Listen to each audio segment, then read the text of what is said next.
அருட்பெரும் ஜோதி அருட்பெரும் ஜோதி தனிப்பெரும் கருணை அருட்பெரும் ஜோதி. அடியார் பெருமக்களுக்கு அன்பார்ந்த வணக்கங்கள். இமையாது உயிராது இருந்தாய் போற்றி, என் சிந்தை நீங்கா இறைவா போற்றி, உமை பாகமாகத்து அனைத்தாய் போற்றி, ஊழி ஏழான ஒருவா போற்றி, அமையாறு நெஞ்சம் மலர்ந்தாய் போற்றி, ஆதி புராணனாய் நின்றாய் போற்றி, கமையாகி நின்ற கனலே போற்றி, கைலை மலையானே போற்றி போற்றி.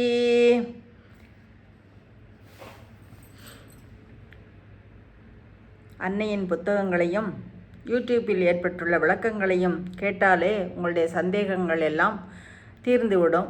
நிறைய பேர் அன்னையினுடைய வேல்மாறல் பற்றியும் அப்புறம் சரவணமாலாம் பற்றியும் இன்னும் நிறைய அம்மாவனுடைய இதுக்கு விளக்கம் கேட்குறீங்க. நீங்கள் அன்னையினுடைய சத்சங்கத்தை கேட்டிங்கன்னா எல்லா சத்சங்கத்திலையும் நம்மளுடைய வினாக்களுக்கெல்லாம் விடைகள் அதிலேயே இருக்குது. அப்புறம் நம்ம எப்படி சாமி கும்பிடணும், எப்போ கும்பிடணும், என்றைக்கு கும்பிடணும் அப்படிங்கக்கூடிய கேள்வி எல்லாருமே கேட்குறாங்க. அதாவது உங்களுக்கு அம்மா எல்லாமே நமக்கு ஏற்ற முறையில் எளிமையாக தான் சொல்கிறாங்க. நீங்கள் ஏதாவது ஒரு நேரத்தை ஒவ்வொருத்தருக்கும் ஒவ்வொரு வேலை இருக்கும், அதனால் எல்லோரும் அட் ஏ டைமில் இருக்கணுங்க.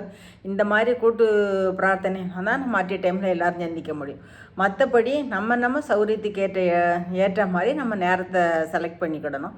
ஆனால் அம்மா ஒன்று எப்போவுமே சொல்லுவாங்க, இன்றைக்கி 7 மணிக்கு தொடங்குனீங்கன்னா நாளைக்கு அதே 7 மணிக்கு நீங்கள் ஆரம்பிங்க அப்படின்னு சொல்லுவாங்க. இல்லை இன்றைக்கி 8 மணிக்கோ 9 மணிக்கோ குழந்தைங்கள்லாம் ஸ்கூல் அனுப்பிச்சிட்டு எல்லாம் முடிச்சிட்டு நான் அப்புறம் 9 மணிக்கு தான் என்னால் உட்கார டைம் இருக்குன்னா அதே 9 மணியை நீங்கள் ரெகுலராக வச்சுக்கோங்க.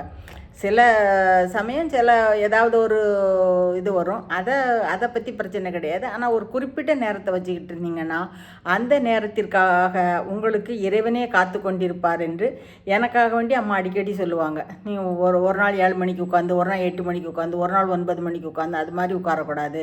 ஒரு ஃபிக்ஸட் டைம் வச்சுக்கிட்டு அந்த நேரத்தில் நீங்கள் உங்களுடைய முறையான பிரார்த்தனையை செலுத்தும் போது அதை இறைவன் காது கொடுத்து கேட்பார். நீங்கள் வரலன்னா கூட அந்த நேரத்தில் உங்களுக்காக இறைவன் காத்து கொண்டிருப்பார் என்று அடிக்கடி கூறுவார்கள். அது மாதிரி நீங்கள் எப்பொழுதும் ஏதாவது ஒரு டயத்தை சூஸ் பண்ணிக்கிட்டு அந்த நேரத்தில் நீங்கள் பிரார்த்தனை பண்ணுங்கள். அது அல்லாமல் நம்ம எப்பொழுதும் நம்ம சாப்பாடு சாப்பிட்றோம், அப்புறம் நொறி சாப்பிட்றதுக்கெல்லாம் நான் 2 மணிக்கு சாப்பிடணுமா 1 மணிக்கு சாப்பிடணுமான்னு டைம் கேட்டால் சாப்பிட்றோம் இல்லையே. நம்ம நினச்சப்போம்லாம் போகிறோம், சும்மா இருந்தால் போர் அடிச்சிச்சின்னா ஒரு பாட்டில் இருந்தால் ஒரு முறுக்கு எடுத்து சாப்பிடுறோம், ஒரு பிஸ்கட் எடுத்து சாப்பிட்றோம், ஏதாவது நினைத்ததை சாப்பிட்டு கொண்டு இருக்கிறோம்ல. அதுபோல் இறை அனுபவங்களையும் நீங்கள் நொறுக்கு தீனி சாப்பிட்றதாப்பில் சாப்பிட்டுக்கிட்டே இருங்க. அப்போ அது உங்களுக்கு உங்களை கடைத்தேற்றும். சதா சர்வ காலமும் இறை சிந்தனையாலேயே நம்ம மனசு நிறைஞ்சிருக்கும். நம்ம சுற்றி உள்ள சுற்றுப்புறங்களும் அந்த அதிர்வலைகளால் நிரப்பப்பட்டிருக்கும். ஏன் தவச்சாலையிலையும் ஞான சபையிலையும் போனால் நம்மளை திருக்கோயில்களுக்கு செல்லும்போது நம்மளை அறியாமலே மனது ஒன்றுகிறது. ஏன்னா அந்த இடத்தினுடைய தூய்மையும் அந்த இடத்தினுடைய அருளாற்றலும் தான் காரணம். அதே மாதிரி ஒவ்வொருவருமே அவர்களை சுற்றி ஒரு அமைத்து கொள்ளுங்கள். நீங்கள் எந்த நேரமும் இறை சிந்தனையில் இருக்கும்போது அந்த இறை சிந்தனையே உங்களை வழிநடத்தும் என்று அம்மா அடிக்கடி கூறுவார்கள். அதைத்தான் நான் உங்களுக்கு சொல்கிறேன். நம்ம சமையல் செய்யும்போது, காய் வெட்டும்போது, சின்ன சின்ன வேலைகள் செய்யும்போதும் சத்சங்கம் கேட்டுக்கிட்டே செய்யலாம். வேலைக்கு போகிறவங்க வேலைக்கு போகும்போது இதான் இப்போ காதில் ஒரு ஹெட்செட்டை மாட்டியிருக்காங்கல்ல, அது மாதிரி கேட்டுக்கிட்டே செல்லலாம். அப்பொழுது நாம் எப்படியும் நம்ம அந்த 1 மணி நேரம் சில பேர் எலக்ட்ரிக் ட்ரெயின்லாம் ட்ராவல் பண்ணுவாங்க. அப்போ வேண்டாத சிந்தனையே வேண்டாம். நம்ம மொபைலில் ஷார்ட்ஸ் பார்த்துக்கிட்டு இல்லை வாட்ஸ்அப்பில் மெசேஜ் அனுப்பிச்சிட்டு அது மாதிரி போகாமல் ஏதாவது ஒரு சத்சங்கத்தை கேட்டுக்கிட்டே போகும்போது நம்மளுடைய மனசும் எளிமையாக இருக்கும். நமக்கு நம்மளை சுற்றி அதிர்வலைகளும் நன்றாக இருக்கும். அதனால் சுற்றுச்சூழ்நிலைகள் பாதிக்கப்படுவதனால தான் இப்போ எல்லாத்துக்குமே நோய் தாக்கம் ஏற்படுகிறது. நம்ம எண்ணங்களும் சிந்தனைகளும் தூய்மையாக இருந்தால் சுற்றி இருக்கின்ற இடங்களும் தூய்மையாக இருக்கும். அதனால் எல்லாரும் அது மாதிரி நம்மளை சுற்றிய ஒரு வைப்ரேஷன் உருவாக்கிக்கிடணும். நாம் சதா சர்வகாலமும் இறை சிந்தனையோடு இருந்தால் நமக்கும் மன அமைதி, நம்மை சுற்றி இருப்பவர்களுக்கும் மன அமைதி கிடைக்கும். அம்மாவின் அற்புதமான அதிசய அனுபவத்திற்கு டாக்டர் ரா செல்வக்கணபதி MA BEd PhD என்பவர்கள் சிறப்புரை எழுதியிருக்கிறார்கள். அதில் அவர்கள் அம்மாவை பற்றி மிக தெளிவாக எழுதியுள்ளார்கள். சிவனருள் இம்பர்மனை தவம் புரியும் கடையநல்லூர் அன்னை சகுந்தலா அவர்கள் வாயிலாக அற்புதமான அதிசய அனுபவம் என்ற ஞானம் விளிற்றும் நூல் ஒன்றை சைவ உலகிற்கு உபகரித்திருக்கின்றது. அண்மை காலத்தில் எளியேனை பெரிதும் கலங்க வைத்த ஞான கருவூலம் அது. வியத்தகு ஒன்றை காணும்போது அதனை மானுட ஆற்றல் வெளிப்பாடாக கருதாது சிவனருளாகவே கற்பித்தது தமிழகத்து சைவம். தென்னாட்டு ஆகமம் பெருநெறியில் பெண்மைக்கு துறவு நெறி வற்புறுத்த பெறவில்லை. அது பெண்மைக்கு சைவம் தந்த உன்னத நிலைப்பாடு. ஆழ்ந்து சிந்தித்தால் பெண் பெண்ணாக வாழ்வதே ஒரு துறவுதான். தனியே அவளுக்கு துறவு நெறி வேண்டுவது அன்று என்பது சைவத்தின் பெருமிதம். காரைக்கால் அம்மையோ திலகவதி தாயோ துறவு நெறி ஏற்றதாக சேக்கிழாரில் பதிவில்லை. ஏனைய குலமங்கையரை போல திருமார்பில் மாங்கல்யம் தரித்திலர் அன்னை திலகவதி. ஆனால் அனைத்து உயிர்க்கும் நெஞ்சில் அருள்தாங்கி வாழ்ந்தார் என்கிறது நாவரசர் வரலாற்று பதிவு. அன்னை சகுந்தலா அவர்கள் திலகவதி திருநெறியில் அனைத்துயிருக்கும் நெஞ்சில் அருள்தாங்கி வாழ்ந்து வரும் தெய்வ மகள். அவர் வாய் நிறைய அப்பா என்று அழைக்கும் போதெல்லாம் காரைக்கால் அம்மையாரின் கைலைமலை அழைப்பு என் நெஞ்சில் நிழலாடும். அன்னை சகுந்தலா அவர்கள் உயர்குடியில் பிறந்த திருமகள். களர் நிலத்தில் மெல்லிய தாமரை பிறப்பதில்லை. பலகாலம் உழுது பதப்படுத்தப்பட்ட ஈரமாறா மருத நில சேற்றில்தான் தாமரை வளரும். சிலர் உளப்பயிர் வளர்ப்பதில் தஞ்சை மண்ணுக்கு நிகரானது சிவ உளப்பயிர் வளர்ப்பதில் தஞ்சை மண்ணுக்கு நிகரானது நெல்லை சீமை. அவருடைய குடும்ப திருமரபும் என்னமா தவம் செய்தேன் என்பதற்கேற்ப அமைந்ததாக அன்னையே பதிவு செய்துள்ளார். பெரிய புராணம் பெண்களை அவள் என்றோ வந்தாள் என்றோ அல்விகுதி கொடுத்து அழைத்ததாக பெரிய புராணத்தில் பதிவில்லை. என்றபோதும் எனக்கு ஒரு மனக்குறை உண்டு. ஆண் அடியவர்கள் பலரும் சிவனருளால் மானுடத்தில் நின்று உயர்ந்து மெய்யடியார் ஆகிய காலத்தும் அன்னார் துணைவியர் அஞ்சாது அருகிருந்து தம் துணைவரை தாங்கி நின்றனர். அந்த பெண்மையின் பேராற்றல் ஆண்களிடம் இல்லாது போனதே என்பதுதான். புனிதவதி தெய்வீகம் பெற்ற போது பரமதத்தன் அஞ்சி புறம்போந்தது எதனால்? ஒன்று தெரிகிறது. பெண் எப்போதோ ஓரிடத்தில் ஒரு முறை ஞானத்தடத்தில் அடியெடுத்து வைக்க முயலும்போது காலை பிடித்து பின்னுக்கு இழுக்காது அவள் ஆன்மாவை அவள் போக்கில் வாழ அனுமதிப்பது ஓர் உயர் மரபுக்கே வாய்க்கும். அன்னை சகுந்தலா அவர்களுக்கு பெரியவர் ஹரிகரன் குடும்பம் ஞான வழியில் நடையிட அனுமதித்தது ஒரு பெரிய தெய்வீகம். அத்திருமரபு நீடூழி தலைக்க என வாழ்த்துவோம்.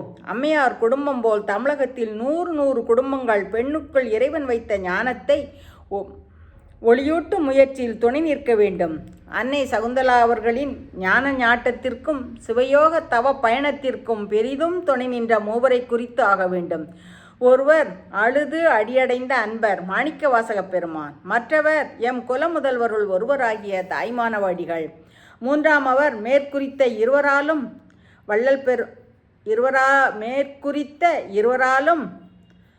இருவரையும் தனக்கு துணையாக வைத்த வள்ளல் பெருமானார். இந்த தனித்தனி முக்கணிகளையும் வடித்து ஒன்றாய் கூட்டி எடுத்த சுவை கட்டியே அற்புதமான அதிசய அருள் அனுபவம் என்ற உங்கள் கைகளில் தவழும் ஞானமலர். யான் அறிந்தவரை மேற்குறித்த 3 அருளாளர்களில் அன்னார் அனுபவ வழிபாடுகளில் மூழ்கி முத்தெடுத்த முதல் பெண்ணரசி அன்னை சகுந்தலா. சில திருவாசக தொடர்களை அவர்கள் புரட்டி போடும்போது மெய் சிலிர்க்கிறது. மேலோர் மூவரின் ஞானானுபூதியை முற்றாக கைவரப்பெற்று அம்மையார் தாம் உணர்ந்தவற்றுள் உலகவர் நலம் குறித்து ஒரு சிலவற்றை மட்டுமே இந்நூலுள் பதிவு செய்துள்ளார். எளியவனாகிய நான் சைவ சமய கலைக்களஞ்சியம் ஒன்றை சிவனருட்கனியாக 7 ஆண்டுகள் முயன்று 10 தொகுதிகளும் 7200 வண்ண பக்கங்களும் கொண்டதாக தயாரித்து முடித்தவன் முன்னுரை ஒன்றை எழுத முற்பட்ட போது ஒரு தொடர் என்னுள் சிறந்தது. திரும்பி பார்க்கிறேன், திகைத்து நிற்கிறேன் என்பது அது. அதுபோல அம்மையார் சிவனருள் மடைமாற்றி ரசவாதம் செய்ய இரும்பு பொன்னாக்கி பூரண ஞானம் பெற்ற நிலையில் கடந்து வந்த பாதையை திரும்பி பார்த்து திகைத்து நின்று சிவனருளை வியந்த வியப்பின் விரிவே இந்நூல். ஒரு கோணத்தில் தம் ஞானத் தேடலை தான் வரலாறாக அவர்கள் எழுதிட நினைத்திருக்கக்கூடும். ஆனால் இது அன்னாரின் சுயசரிதமாக அமையாது. தற்பரனின் கருணை வெளிப்பாடு வரலாறாகவே விரிந்திருக்கின்றது. சைவத்தமிழ் மரபில் தன் என்பது ஒன்றவன்கான் என்ற நிலையில் சிவனையே குறித்து நிற்கும். தன் கடன் அடியேனையும் தாங்குதல் என்ற உளவாரப்படையாளியின் பதிவில் தன்னிலை விளக்கம் தெரிகிறது. இரண்டாவதாக மூர்த்தி, தலம், தீர்த்தம். அம்மையாரின் பயணத்தில் திருவருள் ஒவ்வொரிடத்திலும் அவர்களை எங்கெனம் மடைமாற்றி உள்ளே ஞானம் தழைக்க வைத்தது என்பதன் விரிவான பதிவாகவே நிறைகிறது. மந்திரமும் தந்திரமும் மருந்துமாகி தீராத நோய் தீர்த்தருள வல்லவன் நம் சிவபிரான். இம்மை நோய்க்கும் அம்மை வாழ்வுக்கும் நல்ல மருந்து அவனிடம் உள்ளது. என் பார்வையில் மந்திரம் என்பது 5 எழுத்தே. உலக பேற்றுக்கு அது நாவை முன்வைத்து நிழ்வது, ஞானப்பேற்றுக்கு சீயை முன்னிறுத்தி நிறைவது. நமச்சிவாய வாழ்க என்று தொடங்கும் வாத ஊராரின் ஞானேயோ தவம் செய்தேன் சிவாய நம எனப் பெற்றேன் என்று நிறைவில் வைக்கிறார். தந்திரம் என்பது நூல், நம்மளவில் அது சிவாகமே. 5 எழுத்து மந்திரத்தை உச்சரிக்கும் முறை சொல்ல வல்லது. அதுவே மருந்து என்பது ஆலவாயான் திருநீரே என்பது சொல்லாமலேயே போதும். பசித்தோர்க்கு சோறும் நோயுற்றோர்க்கு மருந்தும் திக்கற்றவர்களுக்கு அடைக்கலமும் அறியாமை நீங்க கல்வியும் தருவதையே தலைமையான சமூகம் பண்புகளாக கொண்டது சைவம். திருமந்திரத்திலும் திருப்புகளிலும் தோயுடையவர்களுக்கு காட்டிய மெய்மை இது. சித்தமூர்த்திகள் காட்டிய திருநெறியில் நின்று மூலிகைகளின் பயன்பாடு அறிந்து அம்மையார் 5 எழுத்து ஓதி செய்து வரும் உபூதி வைபவத்தின் அற்புத நலன்களை நிறைவாய் பேசி நிறைகிறது இந்நூல். நூலுள் நுழைந்து நான் பெற்ற பேறுகளை என் அணிந்துரையில் அடையாளப்படுத்தி உள்ளேன். முன்னரே அன்னை சகுந்தலா அம்மையார் திருவாசகம், திரு அருட்பா, தாய்மானவர் பணுவல்கள் குறித்தெல்லாம் அனுபவ வெளிப்பாட்டில் உபகரித்த ஞான நூல்களில் தோய்ந்து மகிழ்ந்தவன் நான். சிறிய நூல் போல் தோன்றுமாறு இதனை செதுக்க வைத்தவர்களுள் நானும் ஒருவன். இது ஒரு ஆலவிதை. நெஞ்சில் ஊன்றி சிவன் கருணை நீர்வார்த்து புலன் ஒழுக்க வேலிகோலி குருவருள் எனும் கிரணம்பட வளர்த்தால் உங்கள் நெஞ்சில் 1000 விழுதுகளுடன் கூடிய கல்லால மரம் விரியும். அங்கே ஞானகுருவாக எம் சிவன் அருட்காட்சி நல்குவான். இருந்ததனை இருந்தபடி இருந்து காட்டி சொல்லாமல் சொன்னவனின் அருள் வெள்ளத்தில் நீங்கள் திளைப்பீர்கள். ஒரு தந்தை நிலையில் நின்று அன்பு மகளை வாழ்த்துவது போல் அன்னை சகுந்தலா அவர்களுக்கு பூரண ஞானம் நிறைய வாழ்த்தி மகிழ்கிறேன் என்று டாக்டர் ரா செல்வக்கணபதி MA BEd PhD ஐயா அவர்கள் அம்மாவின் நூலுக்கு சிறப்புரை அளித்துள்ளார்கள். அம்மாவின் கருத்துக்களை மனதில் உள்வாங்கி அவர்கள் வழி நடப்போம். நம் முருகனை, முத்துக்குமரனை, வண்ணமயில் வாகனனை அடிக்கடி நினைப்பதற்கு வேல்மாறல், சரவண மாலாமந்திரம் வகுப்புகள் நடத்துகிறார்கள். கன்னிமதி புனைந்த சடைக்கனியே, முக்கட்கரும்பே, என் கண்ணே, மெய் கருணை வாழ்வே, புண்ணிய நல் நிலை உடையோர் உளத்தில் வாய்க்கும் புத்தமுதே, ஆனந்த போகமே, உள் எண்ணிய மெய்த்தவத்தவர்க்கெல்லாம் எளிதில் ஈந்த என் அரசே, அறுமுகத்திரையாம் வித்தே, திண்ணிய என் மனம் உருக்கி குருவாய் என்னை சிறுகாலை ஆட்கொண்ட தேவதேவே, நம் அனைவருக்கும் உடற்பிணி அனைத்தையும் உயிர்ப்பிழி அனைத்தையும் தவிர்த்த அருட்குருவாம் முருகப்பெருமானுக்கு ஒரு நன்றியும் நம் அன்னைக்கு ஒரு நன்றியும் கூறுவோம். பாருருவாய பிறப்பற வேண்டும், பத்திமையும் பெற வேண்டும், சீருருவாய சிவபெருமானே, செங்கமல மலர் போல அருருவாய என்னாரமுதே, உன் அடியவர் தொகை நடுவே ஓருருவாயனின் திருவருள் காட்டி என்னையும் உய்ய கொண்டருளே, என்னையும் உய்ய கொண்டருளே. திருச்சிற்றம்பலம், தில்லையம்பலம், பொன்னம்பலம். அடியார் பெருமக்களுக்கு நன்றி, வணக்கம்.